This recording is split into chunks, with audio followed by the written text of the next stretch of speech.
She was salivating over her Christmas tree-shaped brownie from her, I'm assuming, her work due on Tuesday night, getting us into the spirit here this morning. And, well, there's nothing quite like the spirit of Christmas than shouting, "It's behind you!"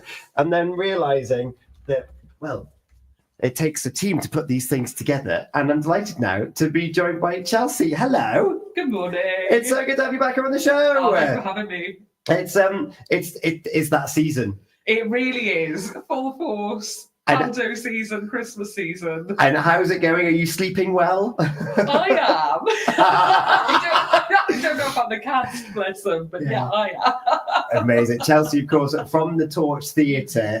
You're a friend of the show now. I love it. You're in here most months now. I love it. And you've been in Pantoland for a little while. Yes, we started rehearsing way back, beginning of November, and then our school show started kind of the last week of November. So our actors have been performing for the best part of 2.5 weeks now, and it's our first public show this evening. Oh. What's the anticipation like? What's the excitement levels? Where's that tension? Well, I'm really excited because, Panto obviously is for all ages. And when you've got kind of 300 screaming kids in there, that's one thing. It's joyful and it is magical. And that's kind of what Panto is about. But when you get a few more adults in the room, I think some of the laughter might fall in a bit of a different place. So we'll see how our wonderful Dame copes with that this evening. There's quite a task on the hand, isn't there, to be in the Dame? But I am hearing some lovely comments from teachers that have been. Good legs, I've heard. Oh, do you know what? Our Dame is body goals.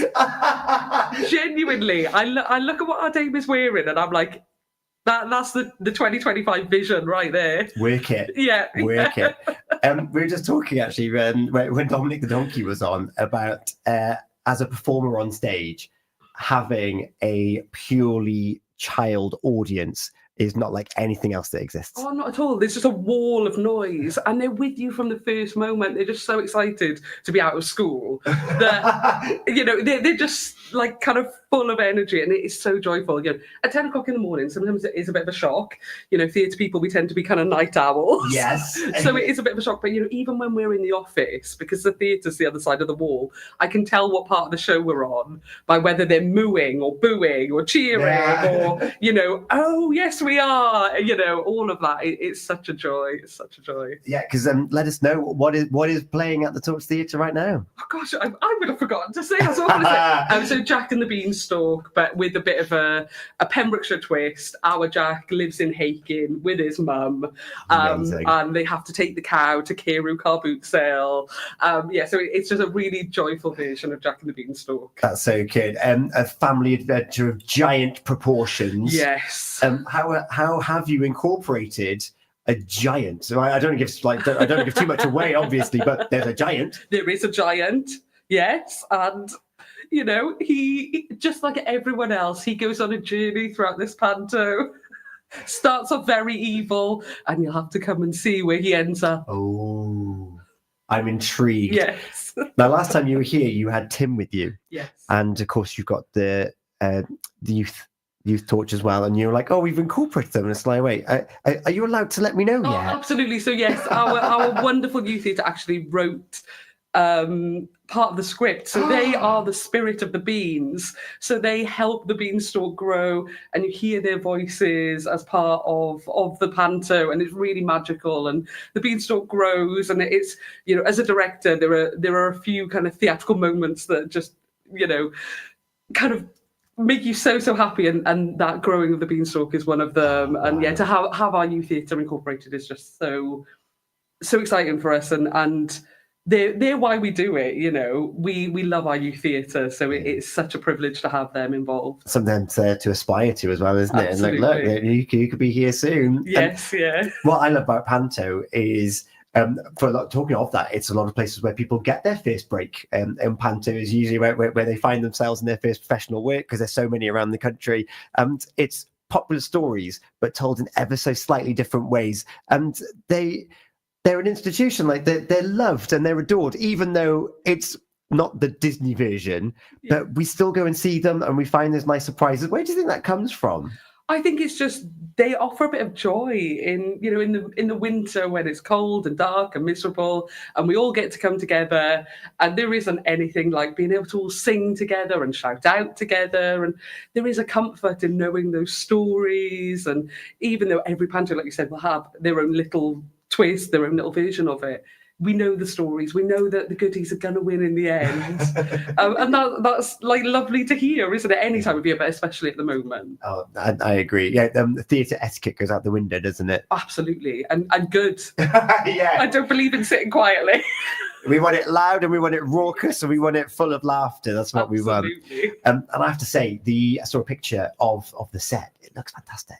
It's so beautiful. It's so beautiful. So Kevin Jenkins, who designed the set for us, and Kerry James, who did all the lighting, it's just stunning. And it's really traditional. You know, we have all those cloths like you expect in a panto, but everything is built by the incredible team at the Torch. So, that's cool. You know, Andy and the boys, they build it all for us. And that's such, again, a privilege.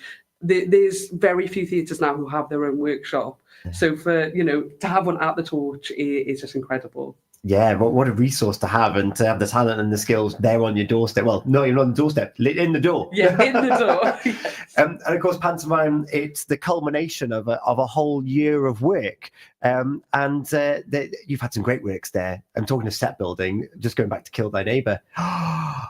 Goodness me! Like I think you've had a pretty good year. Oh, absolutely! We've had a gorgeous year. So yeah, from the brand new with Kill Thy Neighbour, going back to one of our classics with Grav, and now Panto.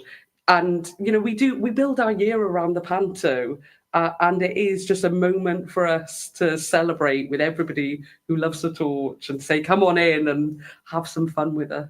Have some fun with us, and it is great fun because, of course, that's just your performances. The Torch itself is full of everything. Oh, absolutely. And at the moment, there's so much on in the cinema because we have the other space as well, and even our main stage where the Panto is, where we've had the school show in the school shows in the morning.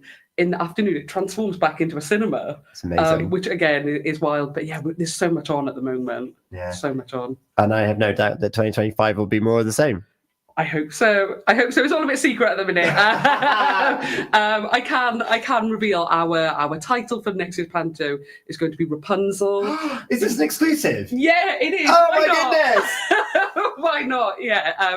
Announcing today Rapunzel next year. So something different again for the Torch, but kind of taking that classic story, and Rapunzel is going to be trapped in a lighthouse somewhere off the coast of Pembrokeshire. Very nice. Well, I will say, not that I'm like pushing or edging towards anything, but at last I see the light was used in my wedding. So, like, if you're looking for someone who feels emotionally tied to the story, I'm your man, and I'll do my best smolder for those of us watching on Facebook. Oh, wow! Audition made. Chelsey, thank you so much. If people want to catch this pantomime, Jack and the Beanstalk, this one for this year, when's it running till? How can we get tickets? So from tonight until the 29th of December. So on the weekends, 2 shows a day, and Christmas week, 2 shows a day. But if you are wanting to come in that Christmas week, it is pretty much sold out. So make sure you kind of give our box office a call and try and get your tickets as soon as you can. And I say it every time, your box office are fab. I love them. They're just such a joy. Trina on box office painted herself green for the opening of Wicked.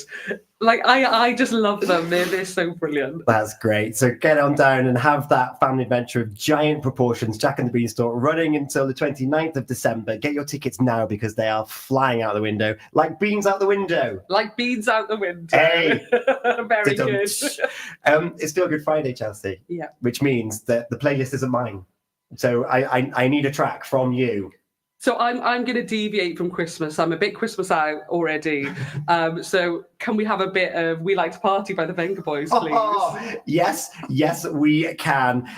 To all the cast and crew on not opening night, but the first public performance this evening, Break a Leg. Have a great show. Have a great run and a very Merry Christmas from here at Purist Radio. Thank you. And a Merry Christmas from everyone at The Torch to all your listeners, everyone who supported The Torch over the past year. We really, really appreciate it. Thank you so much. We look forward to finding out what those secrets are under wraps in 2025. Thank you so much. Rapunzel coming next year. Friday.